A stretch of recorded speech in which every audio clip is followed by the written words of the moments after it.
Yep, the festive fixtures have begun. With the 14 game week of the season completed, let's take a look at how my team performed and my transfer thoughts for game week 15.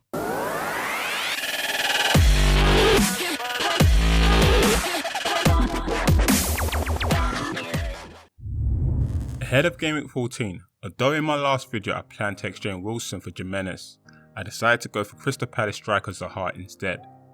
In addition, Aguero was absent in the Man City squad that faced Bournemouth, thus Holebas came off the substitute bench. For game week 14 I got 48 points, 1 point below the game week average, resulting in a small red arrow. In the My FPL Strategy League, my position has 2 dropped. Shout out to Cameron FC, he's retained his top spot for the second week running. Now let's take a look at how my team performed and my transfer thoughts for game week 15. City stay on top after a tough win against Bournemouth, beating the Cherries 3-1. Edison had very little to contend with apart from the Wilson equaliser minutes before half time. With no saves recorded, Edison only returned 2 points per match appearance. City travelled to face Watford next, a decent fixture on paper. In the last 2 encounters between the two clubs, City have only conceded 1 goal while scoring 9. Liverpool have now kept the most clean sheets so far this season, beating Everton 1-0. I can't remember the last time Robertson has produced a bad performance. His relentless energy gave Liverpool width down the left flank whilst being defensively solid at the back. At the end, the Scotsman returned a respectable 6 points. The Reds travelled to play Burnley next, a desirable fixture on paper. Liverpool have only conceded 5 goals so far this season, the lowest compared to any other team.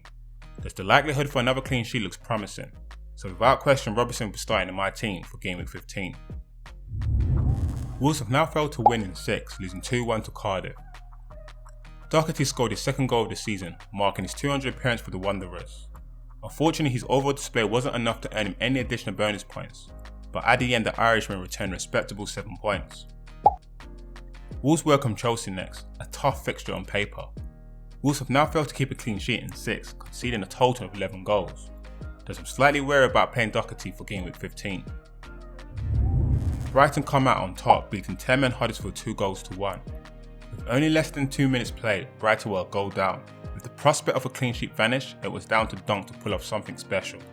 But it was his defensive partner Duffy who scored Brighton's equaliser. At the end, the Englishman only returned 2 points per match appearance. The Seagulls welcome Crystal Palace next, a fixture on paper ranked as a desirable match. Brighton have now failed to keep a clean sheet in 4, so admittedly I'm not filled with confidence heading into game week 15. Watford have now failed to win in 4, losing 2-0 against Leicester City.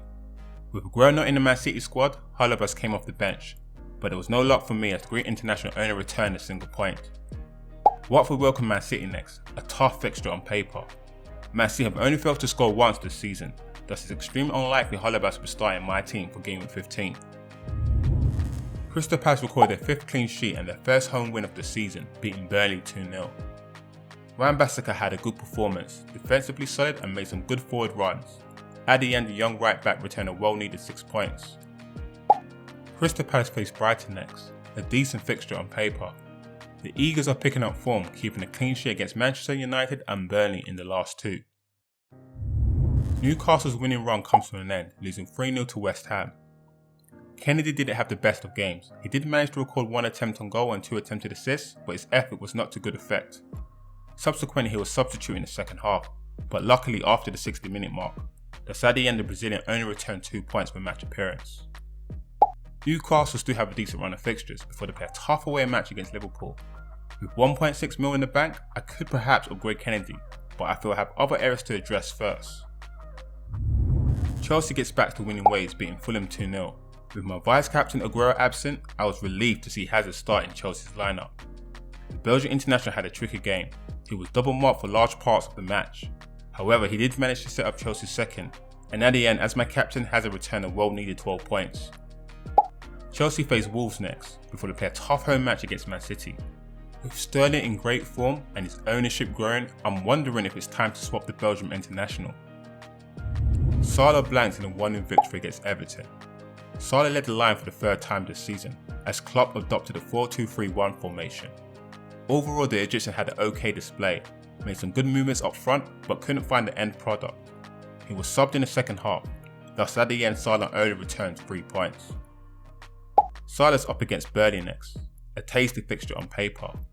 With Salah subbed with 20 minutes to spare, does this suggest that the Egyptian will start on Wednesday? Burnley have failed to win in 7 and are clearly struggling to find form.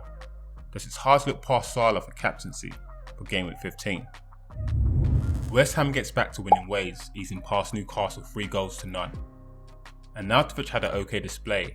He made some clever runs in the first half, but at times his first touch let him down. Nevertheless, the Austrian set up the hammer second, and at the end the striker returned a well-needed 5 points. West Ham have a good run of fixtures, and don't play a top 6 team to Gameweek 22, thus Arnautovic will remain in my team for the long run. Zaha blanked in the 2-0 win against Burnley. In all honesty, Zaha had a very good display. He was a constant threat throughout the game, recording 6 attempts on goal. In truth, he was unlucky not to get on the score sheet, even hitting the crossbar at one stage. At the end, the striker only returned 2 points from match appearance. The Eagles travelled to Farmers Stadium to play Brighton next, a decent fixture on paper.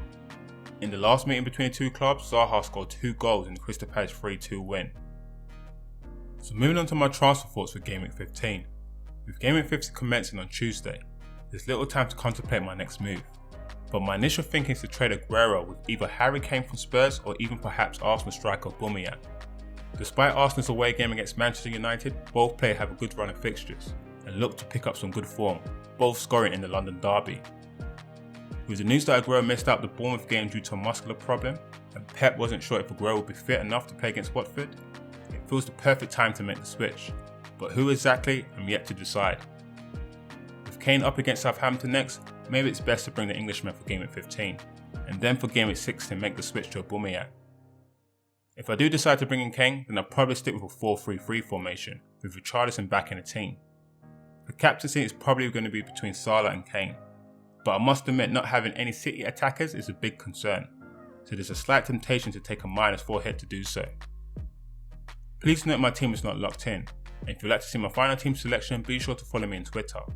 All my details are in the description below. And that's all from me today guys, and I'll see you guys in the next video. Peace.